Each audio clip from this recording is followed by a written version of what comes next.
What if your phone isn't showing what you want to see, but what it has learned you can't resist? Think about that for a second. You watch one angry political video, then another. You watch one outrage clip, and suddenly your entire feed looks like world is completely insane.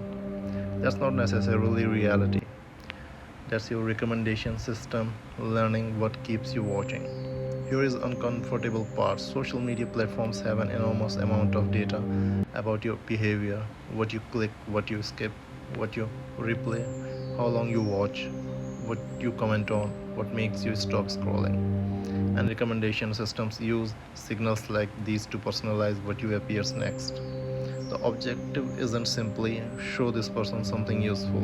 Engagement is a major part of how recommendation systems are designed, and that's where things get dark.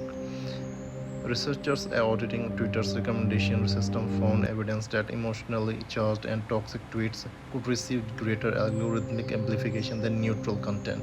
Why? Because anger is powerful, outrage makes you comment, fear makes you keep watching, controversy creates arguments. Arguments create engagement, and engagement creates more data. Then the system learns you react to this, so it gives you more of it. You react again, it gives you even more, and suddenly you're inside a feedback loop. Here's the really disturbing part. A 2023 experiment involving 6,400 people compared recommendations optimized for people's actual preferences with recommendations designed around what people said they ideally wanted. The ideal preference approach produced somewhat fewer clicks, but people reported feeling better about their experience and that their time was better spent.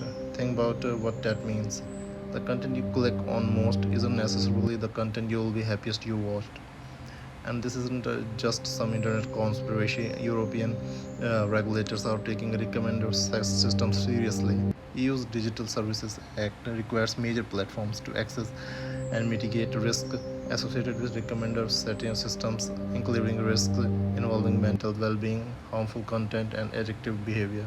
So here is my question: are social media algorithms giving us what we want, or teaching us what to want? Because if your feed gets more extreme every time you react, who's really controlling the conversation? You or the algorithm?